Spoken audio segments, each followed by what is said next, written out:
Estamos en esta hermosa serie que se llama ¿Estás escuchando? Una pregunta muy importante y el día de hoy la enseñanza tiene como título Antes de que sea tarde, antes de que sea tarde.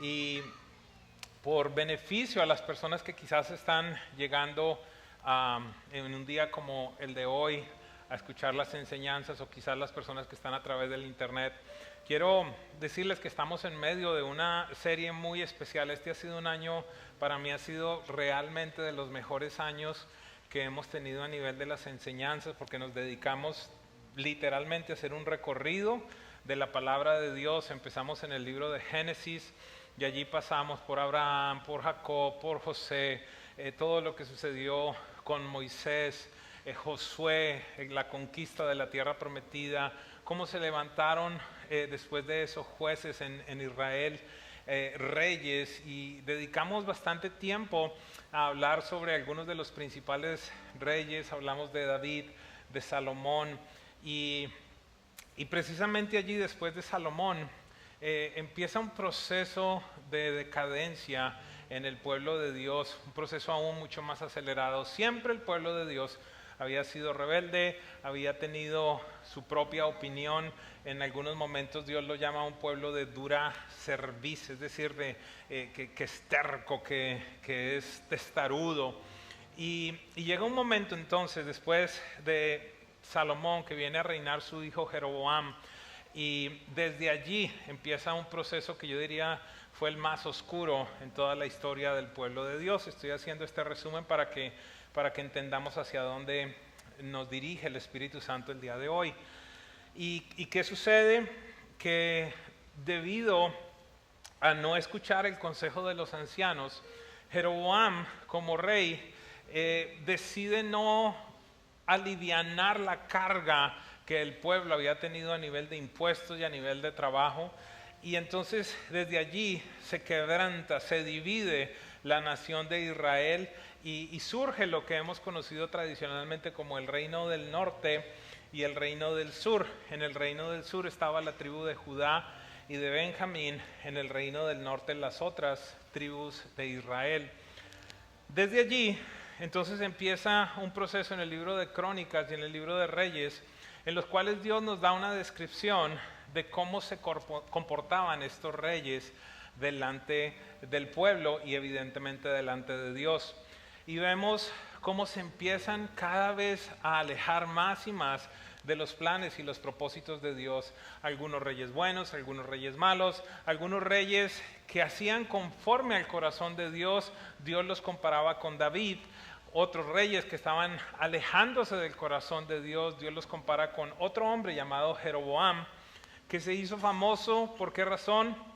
Porque hizo pecar a Israel y básicamente inventó todo un sistema de adoración paralelo, altares paralelos, fiestas paralelas, dioses literalmente paralelos. Básicamente él hizo algo que estaba alejando cada vez más al pueblo del corazón de Dios. La semana pasada y realmente en las últimas 2 semanas estuvimos hablando de alguien que hizo otra cosa totalmente diferente. Alguien que cuando empezó su reinado era un niño, tenía 8 años. Este hombre se llamó Josías. Y algo que nos llamó, por lo menos a mí me llamó mucho la atención y sé que a muchos de ustedes también, es que parte de lo que hizo Josías fue empezar a reconstruir el templo de Dios, el templo de Salomón. Y resulta que en ese proceso en el que está reconstruyendo el templo, en determinado momento, en medio de todos los arreglos, se encuentran con el libro de la ley. Estaba extraviado, estaba perdido. Nos preguntamos las semanas anteriores, ¿bajo qué parámetro entonces estaba siendo dirigido el pueblo? ¿Bajo qué parámetro o con cuáles leyes los sacerdotes estaban dirigiendo espiritualmente a la nación de Israel? Vimos cómo tomó decisiones específicas y la semana pasada posiblemente ha sido una de las reuniones más importantes para mí en este lugar. ¿Por qué razón? Porque de la misma manera como Josías lo hizo, realizamos un compromiso público de serle fiel a Dios y a su palabra. Y yo espero que para usted haya sido una marca fundamental, algo específico, algo que sea permanente. No podemos, como hijos de Dios, simplemente cometer el error que cometió el pueblo de Israel de tener empolvándose la palabra de Dios sin vivir para Él y con ella en nuestro corazón. Desde ese punto entonces nos encontramos con Josías, un hombre que hizo cosas correctas para Dios, pero desde allí entonces encontramos nuevamente a reyes que hacen lo malo, a reyes que se alejan de Dios y hacen alejar a la nación de Dios. Y quiero decirle algo. Yo creo que de alguna manera esta historia que hemos venido describiendo, narrando, es un paralelo casi perfecto con lo que está sucediendo en los tiempos actuales en la iglesia. Algunos de nosotros posiblemente conocemos a Dios por años, pero la pregunta es ¿qué tanto de Dios tenemos adentro? Aunque conozcamos a Dios, ¿qué tanto honramos su palabra? ¿Qué tanto vivimos de acuerdo a lo que Él nos ha compartido en este testamento precioso?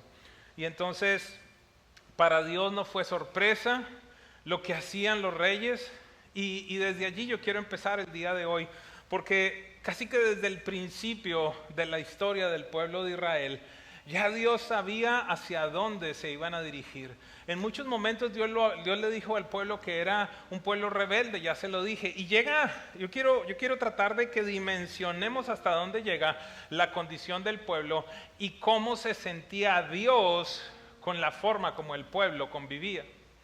Hay un instante, y lo vamos a estar hablando cuando estemos hablando de algunos de los profetas, en los que Dios le dice a un profeta: quiero que te cases con una prostituta para que puedas experimentar lo que yo experimento con Israel.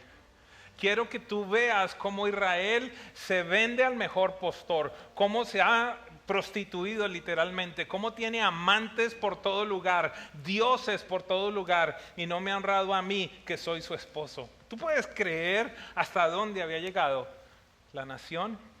La pregunta que nos reúne en este día es si de alguna manera nosotros podremos estar viviendo cosas similares. Y entonces vemos que desde Deuteronomio Dios lo advirtió, y es el punto número 1. Lo que estoy haciendo es que estamos yendo al principio de la Biblia para ver lo que Dios le había dicho a su pueblo desde el origen. Acompáñenme por un momento a Deuteronomio 28, versos 36 y 37. Dice la Biblia: el Señor hará que tú y el rey que hayas elegido para gobernante sean deportados a un país que ni tú ni tus antepasados conocieron. Allí adorarás a dioses de madera, de piedra. Escúchame lo que Dios le advierte al pueblo de Israel por ser desobediente. Le dice: serás motivo de horror y objeto de burla y de ridículo en todas las naciones a las que el Señor te conduzca. Encontramos que Dios da un detalle específico de las bendiciones de la obediencia, pero de la misma manera da un detalle específico de las consecuencias de la desobediencia. Seguramente mi hija se acordará, y la hija de muchos de nosotros, que les hemos dicho desde pequeños: la obediencia produce bendición, ¿verdad? Eso es como muy común. Y la desobediencia, ¿qué produce? Consecuencias. Y sabe, esto verdaderamente nace de la Biblia, porque es como si Dios le hubiese dicho a su pueblo desde siempre: si me obedeces, estas son las bendiciones que te van a seguir. Si me desobedeces, estas son las consecuencias. Y esta posiblemente reúne a todas las consecuencias que el pueblo viviría cuando Dios le dice: voy a hacer que seas motivo de, ayúdame, motivo de horror, de burla, objeto de burla y de ridículo en todas las naciones donde te conduzcas. Vuelvo a resumir. Dios dice: si me obedecen, yo los voy a preservar. Si me desobedecen, van a ser deportados, van a ir a servir a otro reino, van a ser esclavos, van a ser objeto de burla. Es una advertencia que desde el principio Dios hace. Y precisamente allí nos lleva al segundo punto. ¿Por qué razón? Porque cuando surgen cada uno de estos reyes, junto con los reyes, Dios levantaba profetas. profetas para advertir, profetas para recurrir para que el pueblo fuera llevado de regreso a Dios, para recordar lo que Dios había hablado. Y yo quiero decirte que en un tiempo como este la situación no es diferente. Siento que Dios levanta hombres y mujeres para decirle al pueblo de Dios: arrepiéntete antes de que sea demasiado tarde, que es el título de esta enseñanza. Basta, simplemente. Y en la Biblia lo encontramos. Encontramos a reyes en determinado momento diciendo: no, aquel profeta no lo hagas llamar porque siempre me profetiza lo que yo no quiero escuchar. Más bien llámame a este, que ese sí me profetiza cosas buenas. Y yo no sé si a usted le pasa, pero los profetas ahora que más le gusta a la iglesia es cuando vienen y el Señor te dice que te va a prosperar y te va a dar un nuevo negocio y ya no vas a estar sola ni desesperada, sino que viene alguien que tiene un corazón como el mío y te vas a casar, y todas dicen: aleluya, gracias Padre. Esos profetas son los que son más populares, pero no es nuevo. En la Biblia pasaba exactamente lo mismo. Pero Dios levantaba profetas verdaderos, y eran profetas que venían y hablaban para que el pueblo regresara al corazón de Dios.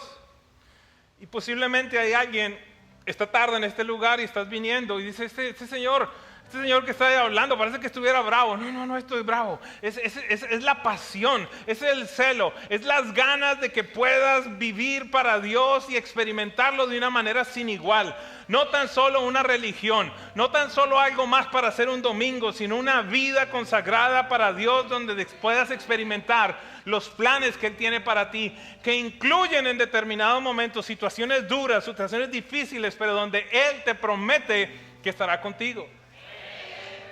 Hay algo que Dios está haciendo en este lugar.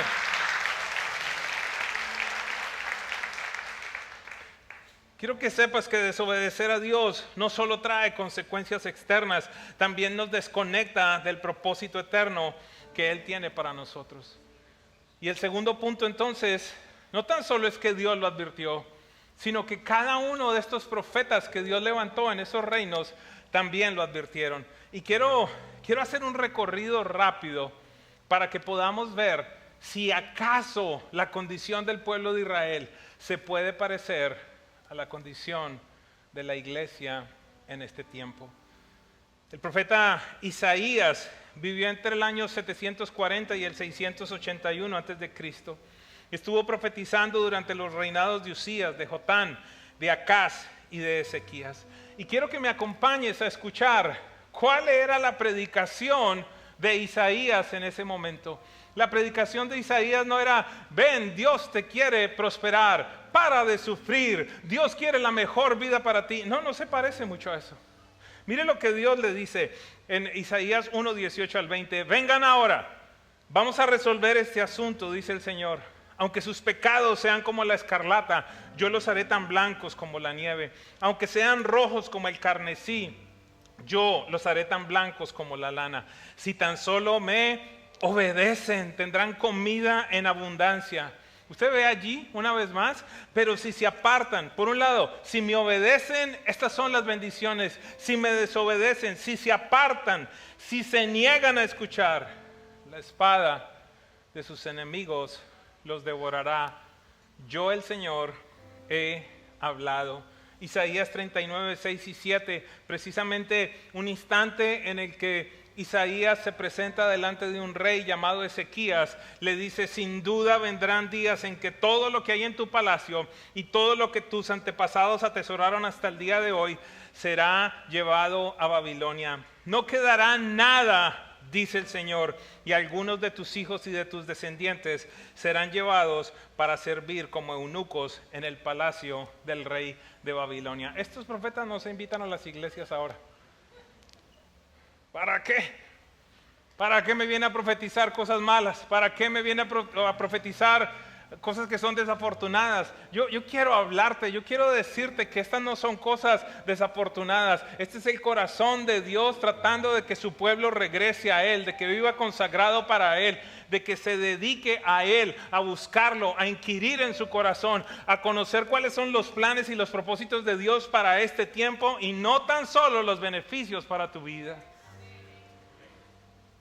Sé que este tipo de enseñanzas muchas veces no son las más populares, pero a la iglesia no venimos a escuchar las enseñanzas más populares, sino las enseñanzas que necesitamos escuchar. Alguien dígame algo, por favor.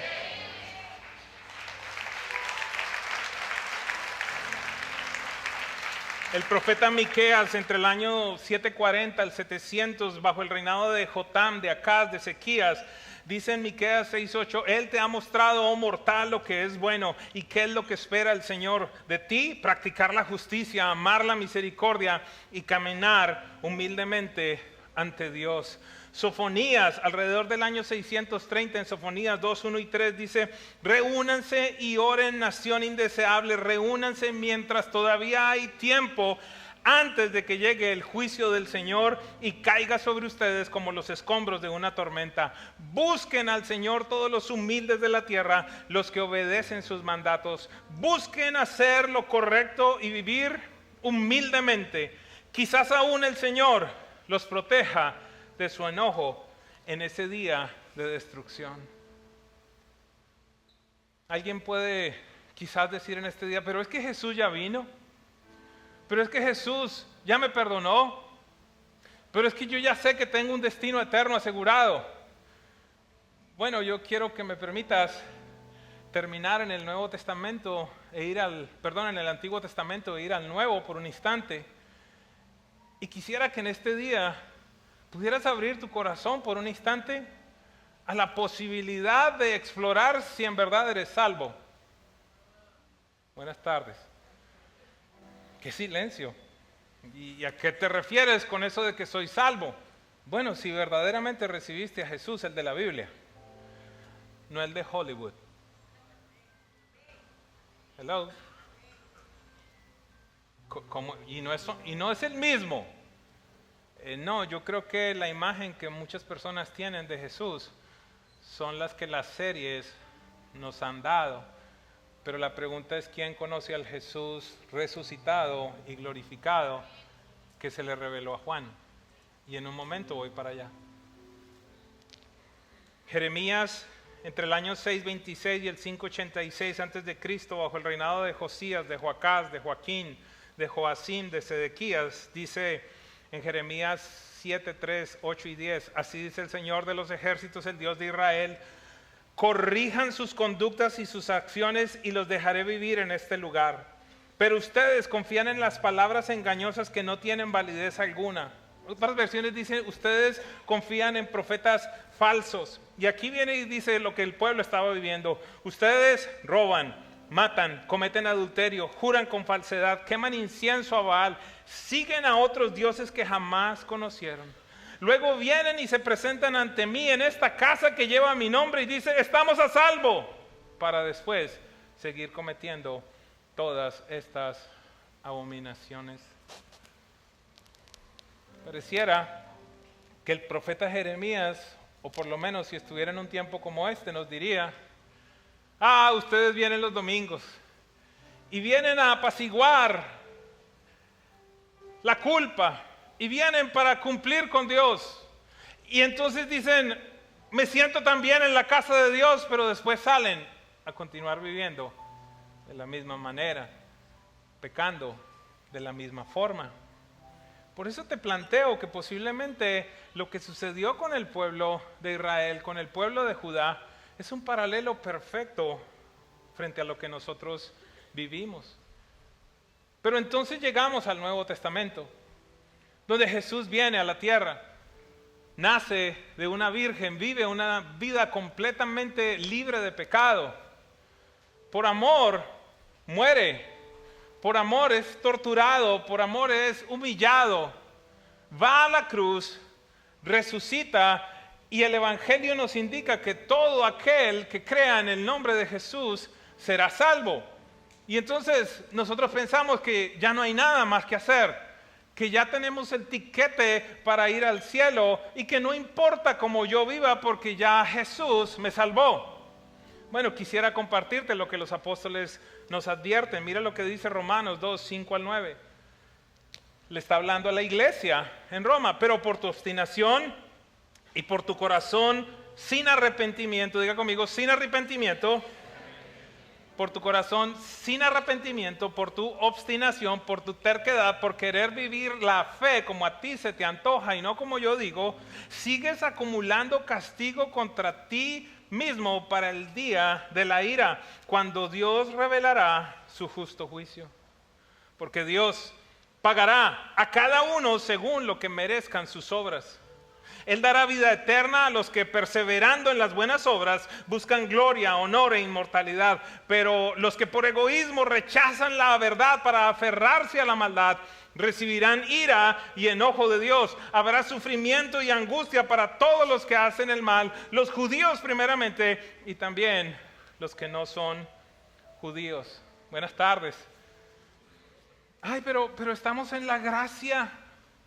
Ya no estamos bajo la ley de Moisés. Ahora pues no hay problema porque yo ya un día se me pararon los pelos y lloré un poquito y dije, Jesús, yo te recibo como Señor y Salvador. Eso es lo que vamos a evaluar el día de hoy. Yo no lo puedo hacer, pero espero que el Espíritu Santo descienda sobre ti y tu corazón pueda sopesar si Él es el Rey de tu vida o simplemente alguien que recibiste supuestamente en algún momento porque se te movieron las emociones, porque te sentiste incómodo o porque estabas en medio de la desesperación y dijiste, necesito esperanza.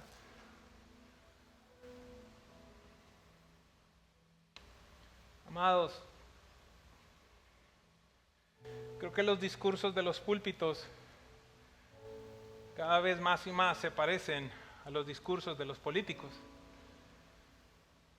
donde se paran frente a nosotros a hacernos promesas de cambio, a hacernos promesas de un bienestar futuro, pero no nos están hablando de las decisiones que tenemos que tomar, no nos están hablando de lo que toca vivir.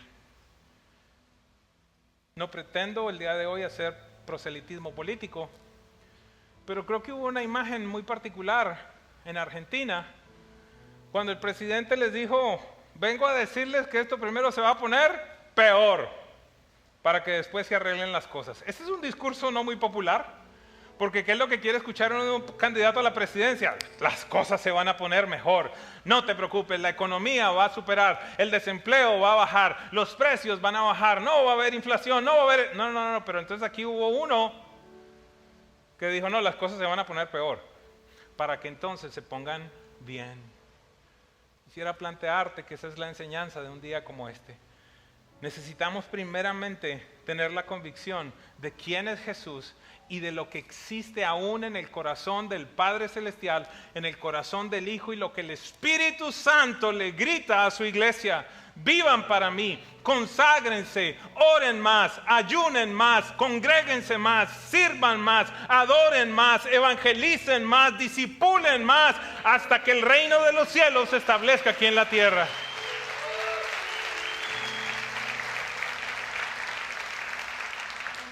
En Efesios capítulo 6, versos 5 y 6 dice, porque pueden estar seguros de que nadie que sea inmoral o impuro o avaro, es decir, idólatra, tendrá herencia en el reino de Cristo y de Dios. Que nadie los engañe con argumentaciones vanas, porque por esto viene el castigo de Dios sobre los que viven en la desobediencia.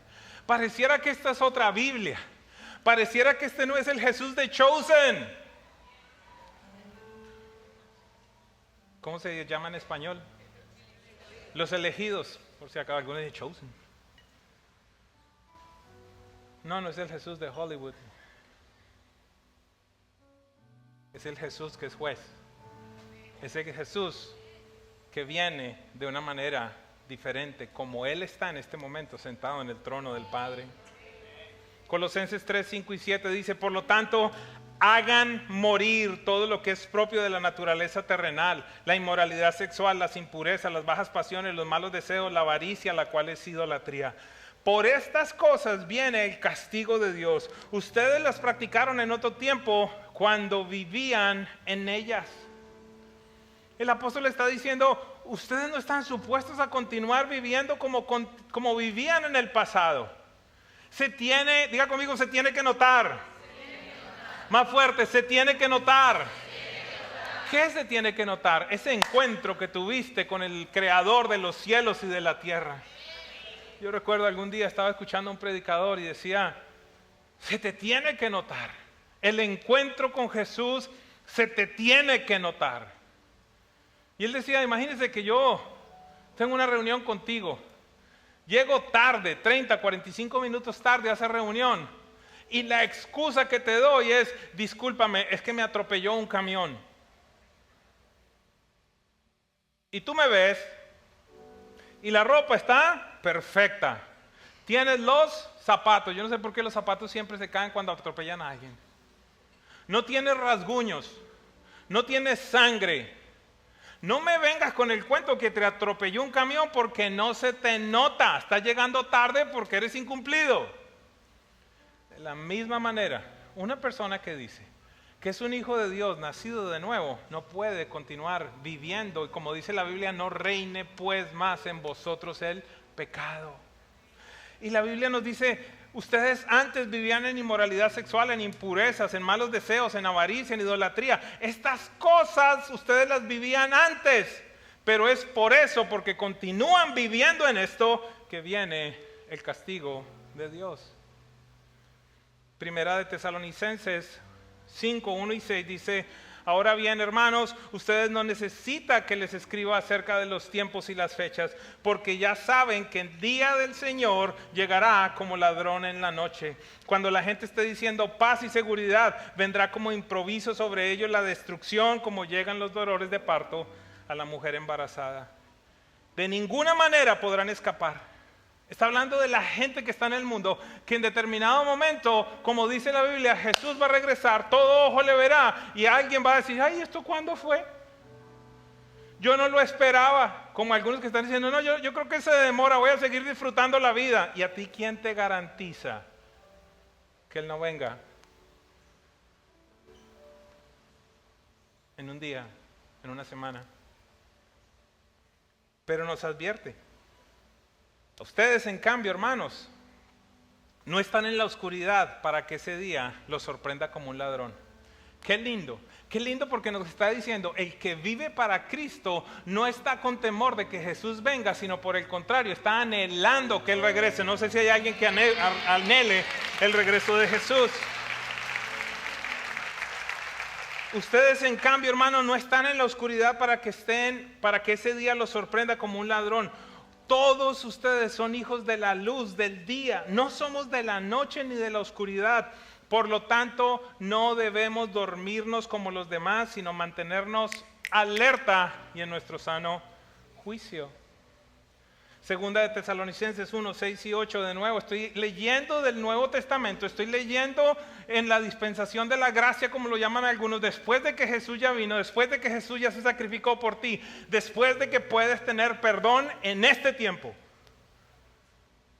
Si lo recibes, si lo aceptas y si lo conviertes en el Rey de tu vida. Dios, que es justo, pagará con sufrimiento a quienes los hacen sufrir a ustedes. Y a ustedes que sufren les dará descanso, lo mismo que a nosotros. Esto sucederá cuando el Señor Jesús se manifieste desde el cielo entre llamas de fuego con sus poderosos ángeles para castigar a los que no conocen a Dios ni obedecen el evangelio de nuestro Señor Jesucristo. Ese no es el Jesús de Chosen.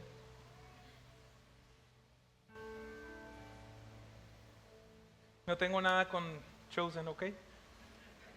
Lo que te quiero decir es, si hoy te pregunto, imagínate a Jesús, ¿qué es lo que viene a tu mente?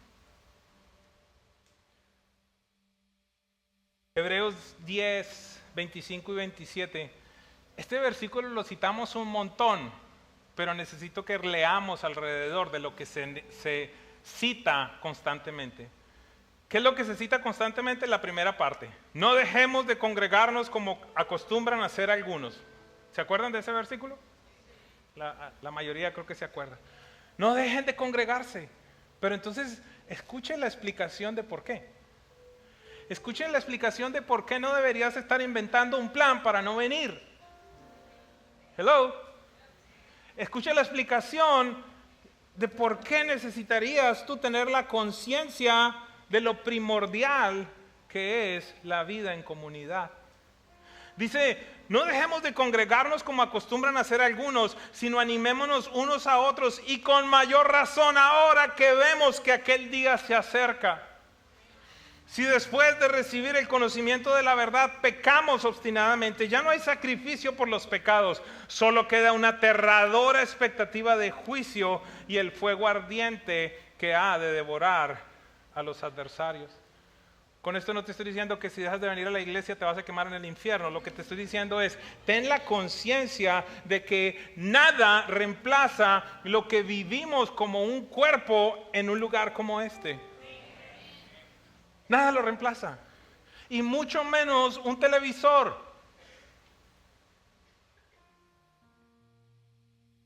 Gracias a Dios por la tecnología, pero es que ahora se nos normalizó lo que fue una opción en la pandemia.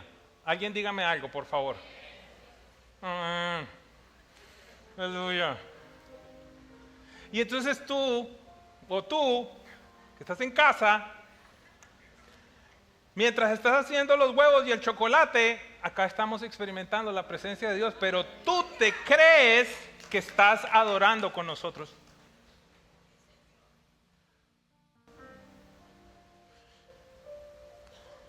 ¿Estoy muy agresivo? Porque me voy a poner más agresivo. Dice el apóstol, parte de la estrategia del enemigo en los últimos tiempos es que te vas a relajar. No, yo ya he servido mucho en la casa de Dios, que sirvan otros. Ay, tan generoso. Yo ya di mucho, que otros den. Yo ya serví mucho, que otros sirvan. Yo ya fui demasiados años. Es que el problema es que ahora es cuando es urgente. A los papás de niños, quiero decirles, ustedes son responsables cuando normalizan el no asistir a la iglesia a la siguiente generación. Ustedes son los responsables. Porque hay una generación que está creciendo en que ya para papá y para mamá es opcional. Entonces, ¿para él qué va a ser? Más que opcional, no va a ser necesario. Si papá o mamá no iban, ¿para qué voy a ir yo? Buenas tardes.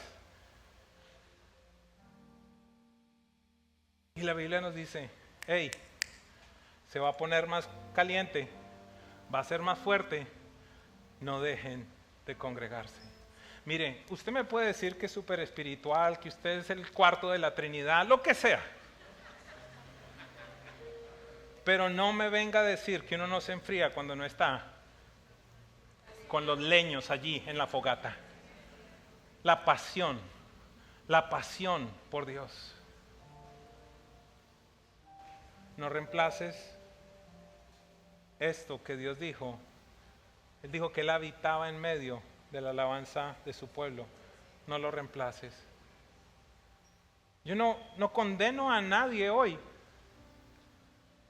Lo que quiero es que le pidas al Espíritu Santo que sopese tu corazón en tus prioridades.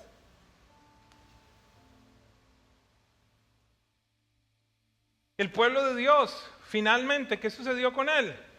Sufrió el destierro, la esclavitud por la desobediencia.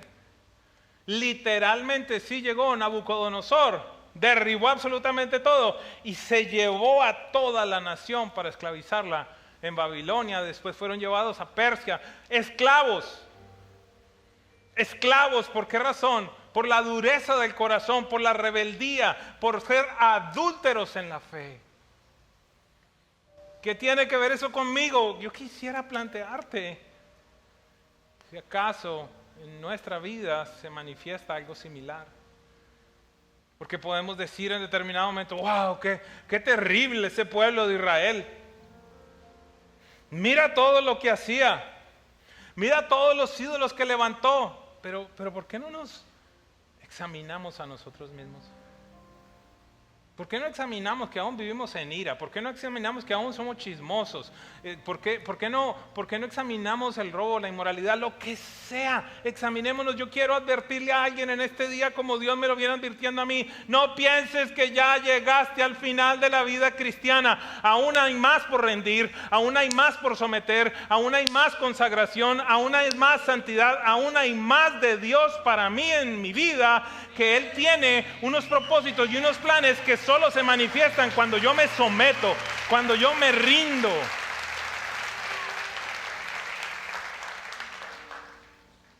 La realidad es esta, amigo, amiga, en este día. Si todo lo que a ti, por favor, digan conmigo, te perdonamos. Ya me perdonaron, ¿está bien? Tú no dijiste nada, di, no te escuché, di. Vladimir, di, te perdonamos. Ok.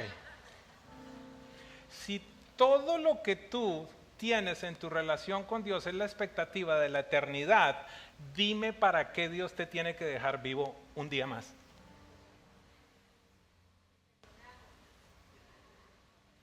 Eso ofende.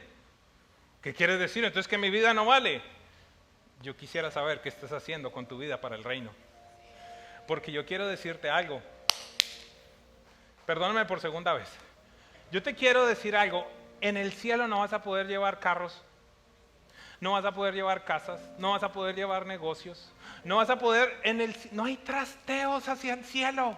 Lo único que tú puedes llevar es almas. Discípulos que hacen discípulos, que hacen discípulos, que extienden el reino de los cielos. ¿Cuándo fue la última vez que evangelizaste a alguien? ¿Cuándo fue la última vez que discipulaste a alguien? Alguien me está diciendo en este momento, pero es que yo llegué hace 3 semanas. Para ti está bien. Pero tú llevas 35 años y no evangelizas. Hay algo que está mal. Es que me da vergüenza. En serio. Ay, es que la pasión que yo tengo. La pasión que yo tengo es porque yo algún día me voy a presentar delante del trono del Señor, en el tribunal de Cristo. Y algunos dicen, ay, tan chévere la vida de los pastores. Y sí, hay muchas cosas hermosas, pero también hay una responsabilidad mucho mayor que para otras personas. La Biblia dice que el pastor es responsable por la salud del alma de la gente. Ayúdame con algo. Es más, esto le ha pasado a algunas personas. No voy a entrar en detalles, pero ayúdame con algo. Imagínate que tú vas al doctor porque tienes algún tipo de molestia.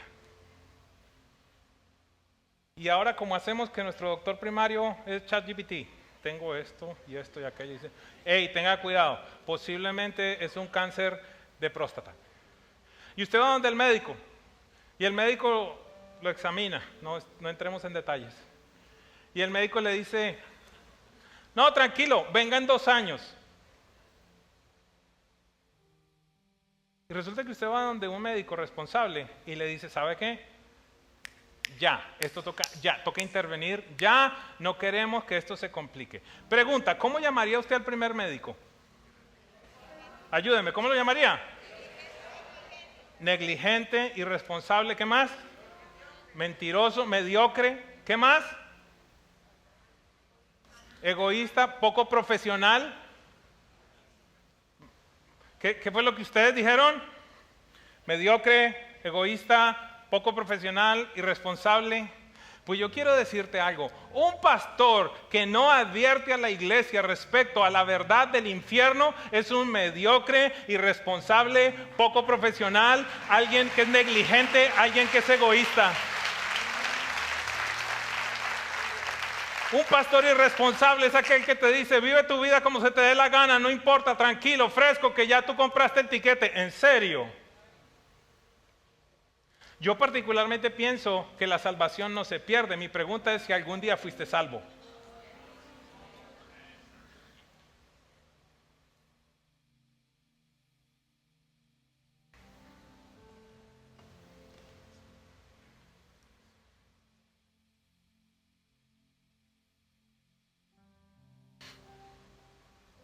Ayúdenme por un instante con su imaginación. ¿Sí? ¿Me ayudan? Quiero que en este instante te imagines a Jesús. Y yo no es que lea la mente, pero te voy a mostrar algunas de las imágenes que viste. ¿Listo? Ayúdenme, por favor. Ayúdenme, por favor. Ay, es que es tan lindo. Peace and love. Otro, por favor.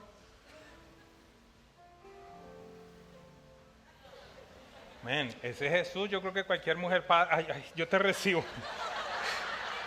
Yo te recibo. Ven a mi vida.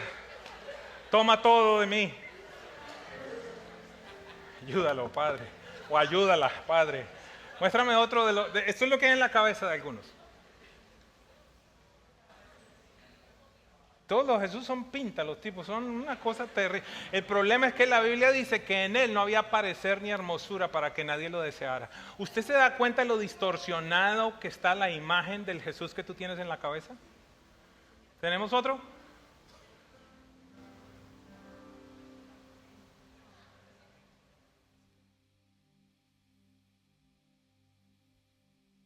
Tengo su atención. Amados, el problema con esto es que nos muestra a un Jesús antes de la cruz. Y ni siquiera el señor Caviezel, que hizo una labor espectacular, y con todo lo que sucedió, ni siquiera esa película nos muestra la realidad. Y quiero que me acompañes por un momento, que abras tu Biblia. Todo cristiano normal tiene Biblia, o la aprende.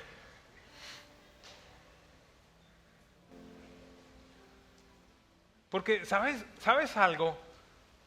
Tú sabes que en la Biblia tenemos una descripción del cuerpo actual de Jesús, de sus ojos, de su rostro, de su boca, de cómo está vestido. Ayúdeme a alguien aquí. ¿Cuántos son de esos que les da como miedo leer Apocalipsis? Por favor, levanten la mano. ¿Sí? Qué espirituales, mire eso. Yo lo leo todos los días. Pues sabe que yo creo que hay mucha gente que, bueno, otros de pronto dicen, ¿Apoca qué? Revelations. Hay un libro en la Biblia que se llama Apocalipsis, Revelación, el último libro de la Biblia. ¿Tú sabes algo? ¿Tú sabes que Juan, el apóstol, ese que se llama a sí mismo el amado, ese que recostó su cabeza en el pecho de Jesús, fue el único de los apóstoles que no murió de manera violenta? Y hacia el año aproximadamente 90 está en la isla de Patmos y allí tiene un encuentro con el Jesús actual. Diga conmigo el Jesús actual. Es más, di conmigo el Jesús verdadero. Y te lo quiero presentar en este día para que veas si se parece al de Hollywood. Y sobre todas las cosas, para que sepas, aquí les va. ¿Están listos? ¿Están listos? Para que sepas con quién te estás metiendo. Chuchito y yo, ese es mi pana, aseguro. No, Chuchito. Para aquellos que le dicen Chuchito a los Jesús. He's my buddy. Tú no necesitas que Jesús sea tu buddy. Tú necesitas que Él sea tu Señor, el Rey de tu vida. Y precisamente por esta informalidad es que hay algunos que viven la vida como se les da la gana, porque no, he's my buddy. ¿Cuándo ves que está bravo en Chosen o donde sea? Ese fue el que vino, una imagen del que vino. ¿Por qué no debemos temer el leer Apocalipsis? Es más, dice la Biblia que el que lea ese libro será bendecido, y nosotros no lo leemos porque nos da miedo. ¿De qué se trata Apocalipsis? Apocalipsis 1, la revelación de Jesucristo. ¿De qué se trata Apocalipsis? ¿Y cómo no lo leemos? Es que yo ya vi la serie. Es que yo ya vi La Pasión. No. Encuéntrate con este, que creo que en algunos minutos, algunos de nosotros vamos a tener el encuentro con él. La revelación de Jesucristo que Dios le dio para mostrar a sus siervos las cosas que deben suceder pronto. Versículo 1. Saltemos por un segundo al versículo 9. Yo, Juan, hermano de ustedes y compañero en la tribulación, en el reino y en la perseverancia en Jesús, me encontraba en la isla de Patmos por causa de la palabra de Dios y del testimonio de Jesús. Yo estaba en el Espíritu en el día del Señor. O sea que el hombre está orando, está adorando el domingo, el día del Señor. Está buscando de Dios en el día del Señor. Y oí detrás de mí una gran voz como el sonido de trompeta que decía: escribe en un libro lo que ves y envíalo a las 7 iglesias, a Éfeso, a Esmirna, Pérgamo, Tiatira, Sardis, Filadelfia y Laodicea. Jesús se presenta para decirle a Juan: quiero que escribas en un libro lo que vas a ver y se lo envíes a cada una de las iglesias. Es como si Jesús estuviera diciendo: quiero que tengan una imagen real, actual, de hoy, de cómo soy yo y lo que voy a hacer en el tiempo por venir. No como fui cuando vine, como soy ahora. ¿Alguien me sigue? Entonces, ¿qué fue lo que le pidió Jesús? Que escribiera lo que... ¿Cuál fue la reacción de él? Entonces me volví para ver de quién era la voz que hablaba conmigo. Y al volverme, vi 7 candelabros de oro en medio de los candelabros. Vi a uno semejante al Hijo con H mayúscula del hombre. ¿Quién es él? Ayúdeme, ¿quién es él? Semejante al Hijo del hombre, vestido con una túnica que le llegaba hasta los pies y ceñido por el pecho con un cinto de oro. Y aquí veamos un poquitico de la descripción, a ver si se parece a las fotos que vimos. Su cabeza y sus cabellos eran blancos como la lana fina, como la nieve. Sus ojos eran como una llama de fuego. Sus pies parecían al bronce bruñido cuando se ha hecho refungir en el horno. Y su voz como el ruido de muchas aguas. En su mano derecha tenía 7 estrellas y de su boca salía una espada aguda de 2 filos. ¿Se parece? Su rostro era como el sol cuando brilla con toda su fuerza. ¿Quién está hablando aquí? Juan. ¿Quién era Juan? El discípulo amado, el que recostaba su cabeza en el pecho de Jesús. Mira lo que pasa con él. Cuando lo vi, caí como muerto a sus pies. ¿Quién no? Y este es el problema que tiene la iglesia, que no ha visto a este Jesús, sino al de Hollywood. Si tú tienes la revelación de este Jesús, no sería muy complicado levantar las manos en la adoración, no sería muy complicado arrodillarte, no sería muy complicado tirarte delante de Él, no sería muy complicado en el instante en el que Él te pide algo, decir: sí, Señor, eso y más. Pero como no tenemos la revelación de este Jesús, sino del otro, no, Él está bien conmigo. El versículo que más se sabe en algunos: el que peca y reza empata. Al oír, al ver, caí como muerto a sus pies. Y Él puso su mano derecha sobre mí diciendo: no temas. Por si acaso alguno piensa o alguno dice: no, es que Apocalipsis es un libro de simbología. Jesús no es así. Puso su mano derecha sobre mí diciendo: no temas, yo soy el primero y el último, y el que vive y estuve muerto. ¿Quién es el único que puede decir eso? Ay, pero otra gente resucitó, se volvieron a morir. El que estuve muerto y vive, el primero y el último, el alfa y la omega. Pero ahora estoy vivo. ¿Por cuánto tiempo? Por los siglos de los siglos. Y tengo las llaves de la muerte y del Hades. Escribe pues las cosas que has visto, y las que son, y las que han de suceder después de esta. ¿Quieren saber qué tan difícil es tener una imagen de este Jesús? Es tan difícil que si usted hace una búsqueda en Google, no encuentra. Le pedimos a ChatGPT que fabricara una y se bloquea, no le sale. Lo más cercano que le sale es algo como esto, que no muestra la totalidad de la gloria de Jesús. Trata de quitar por un momento el versículo. Esta es una mala imagen, pero lo que quiero es tratar de que empecemos a ver lo que la Biblia dice. Hay que la boca sale una espada de doble filo. Me he puesto a pensar, mi amor, en las canciones que cantábamos antes. Solo déjame mirarte cara a cara con esos ojos.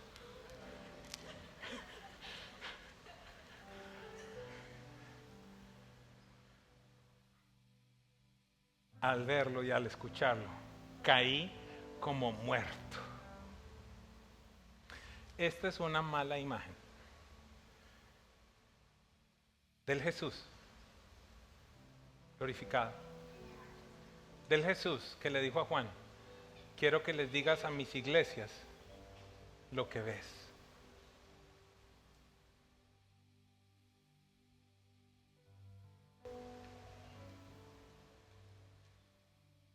Amados, Dios nos ha hablado de tantas cosas que quiere hacer en este lugar, de tantas cosas que quiere hacer primeramente con nuestros niños, con nuestros jóvenes. Y yo no quiero quedarme con esas promesas. Quiero verlas hechas una realidad. Y antes de la gloria que Dios prometió para esta casa, y antes, porque lo ves en la Biblia, antes de los avivamientos, antes de las manifestaciones de Dios, hay algo que tiene que ocurrir. Una palabra muy sencilla: arrepentimiento.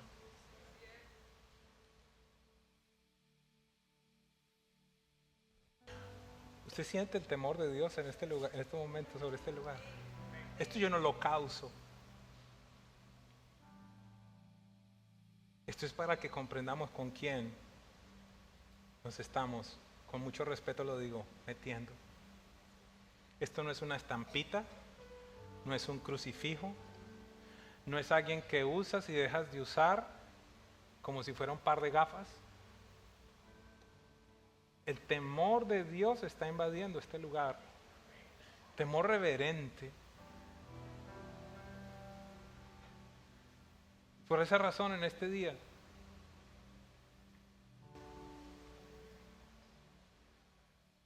me es absoluta y totalmente necesario ser un pastor que no sea irresponsable, ser un pastor que no sea poco profesional, egoísta.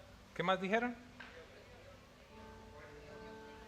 Mediocre, negligente. ¿Cómo yo no te voy a advertir que si tú no te pones serio, seria con Dios,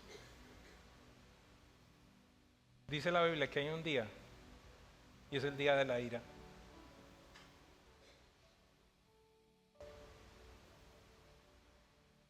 Dios está en este lugar. Yo quiero decirte que posiblemente hay dos tipos de personas en este lugar, en este día.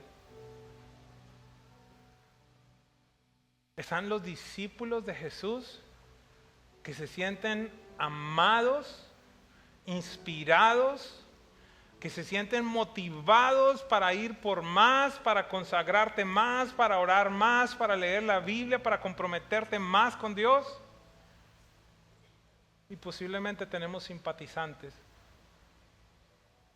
que les molesta la enseñanza quizás, que algunos de pronto piensan, esto es mucho legalismo, esto ya es ser fanático.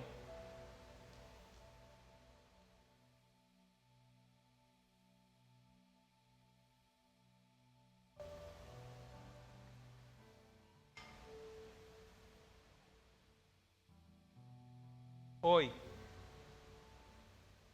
como pastor, quiero librar mi responsabilidad. ¿A qué te refieres? Quiero pedirte, Jesús, que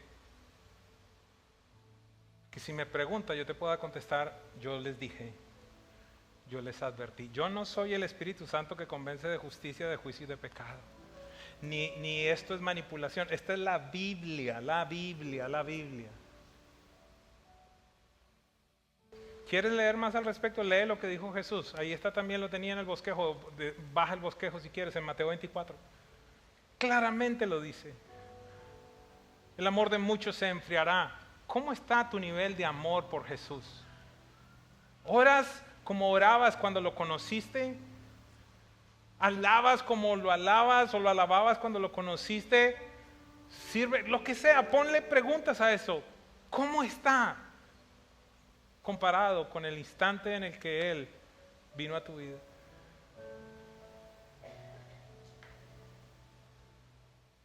Por eso en este día, iglesia, en este día tú enfrentas, muchos de ustedes enfrentan la decisión más importante de su vida. Entender que esto no es un juego. Entender la realidad de la vida de Jesucristo. Ese Jesucristo que está sentado a la diestra de Dios y que va a regresar, dice la Biblia, en caballo, con espada, como juez. Ese que dice la Biblia, que con un soplo, con su aliento, destruirá a todos sus enemigos. Ese que en determinado momento fue clavado en un árbol que Él mismo creó, asesinado por gente que Él mismo creó. Por esa razón Jesús, cuando Pilato le dice, tú no sabes que tu vida está en mis manos, Jesús le dice, si yo quisiera, le pediría al Padre que enviara miliadas de ángeles, el ejército verdadero, pero es que mi reino no es de este mundo. Este día, iglesia, yo quiero invitar a estas personas que posiblemente se han sentado por años en un ambiente como este, o posiblemente tiene meses o semanas, o Dios es tan hermoso que quizás hoy vienes por primera vez y coincide una presentación clara, verdadera de quién es el Jesús del que se predica supuestamente en las iglesias. Hoy quiero recordarte que la palabra de Dios dice que de tal manera amó Dios al mundo que envió a su único Hijo para que todo aquel que en Él crea no se pierda, sino que tenga vida eterna. Juan 3:16. Pero Juan 3:17 dice, porque Dios no envió a Jesús al mundo para condenar al mundo, sino para salvar al mundo. Y el versículo 18 dice, pero hay algunos que ya lo han rechazado y ya están condenados. Ese versículo no lo leemos mucho. Hoy tú tienes la oportunidad con conciencia, no tan solo con emociones, no tan solo con el, ay, siento algo, sino con la conciencia, con el entendimiento, si lo pudiera decir de alguna manera, inteligentemente saber de quién estamos hablando. Hoy puede ser el día en el que verdaderamente tú recibes a Jesucristo al que es, el de verdad. Déjame cerrar con una historia. La he compartido en algunos momentos, pero creo que se hace necesario compartirlo en este instante. Y la historia dice algo como esto, que había un hombre que estaba nadando en un lago y de repente se da cuenta que se empieza a ahogar y empieza a pedir ayuda, empieza a clamar para no morir. A lo lejos ve que hay un pescador que le escucha y se aproxima rápidamente, empieza a remar para salvar a este hombre, para interrumpir la muerte. Le ayuda, lo saca y usted se imaginará el agradecimiento que tiene con este hombre. La vida de estas dos personas continúa. Y aquel que fue rescatado se convierte en un delincuente, roba, estafa, hasta que en algún punto inclusive mata a alguien, es apresado y empieza todo su proceso de ir al juicio.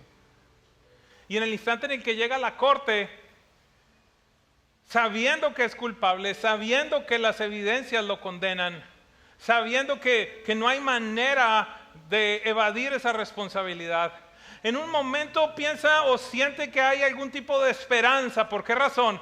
Porque coincidencialmente el hombre que le rescató, que le salvó años atrás en ese lago, el que interrumpió la muerte, ahora resulta que es el juez que estará encargado de su proceso. Hay esperanza, tenemos una historia en común. Seguramente se tiene que acordar de mí. No se salva la vida de cualquier persona todos los días. Estoy seguro que me va a tratar con misericordia. Nos conocemos. La primera oportunidad que tiene para hablarle al juez, le dice: señor juez, no sé si se acuerda de mí. Años atrás en tal y tal lago yo me estaba ahogando. Usted se aproximó, usted me rescató. ¿Se acuerda de mí? ¿Recuerda que tenemos una historia en común? A lo que el juez le dice: sé perfectamente quién eres. Recuerdo cuando nos encontramos y recuerdo perfectamente lo que hice por ti. Simplemente quiero aclararte algo. El primer día que tú me viste, ese día fui tu salvador, pero hoy soy tu juez. Hoy tengo que declarar sentencia sobre los delitos que tú cometiste.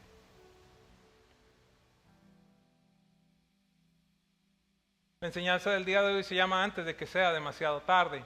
¿Por qué razón? Porque quiero decirte que ese Jesús que Juan vio, ese Jesús ante el cual Juan cayó como muerto, ese va a ser el que se va a encontrar contigo y conmigo. Como juez. Y ese día tú no puedes salir con: ¡hey, Chuchito! ¿Te acuerdas que yo iba cada 5 o 6 domingos? ¿Te acuerdas que yo iba a la iglesia? ¡Hey, te acuerdas de...! Sí, me acuerdo. ¿Te acuerdas de mi nombre? Perfectamente, yo te creé. Es que pensé que de pronto... No te preocupes. Hoy te voy a juzgar por tus obras y sobre todo por tu decisión de quién fui yo en tu vida.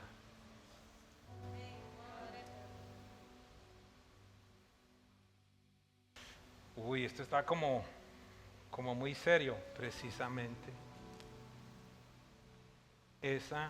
Mira, ¿sabes qué estás poniendo en tela de juicio? Se dice,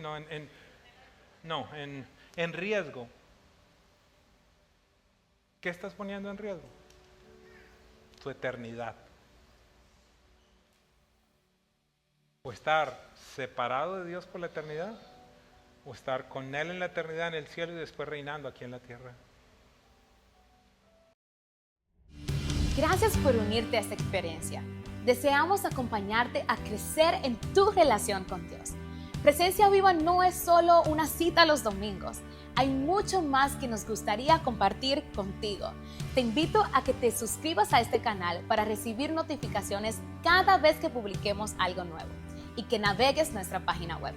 Si hoy tomaste la decisión de seguir a Cristo, cuéntanos, escanea este QR en pantalla.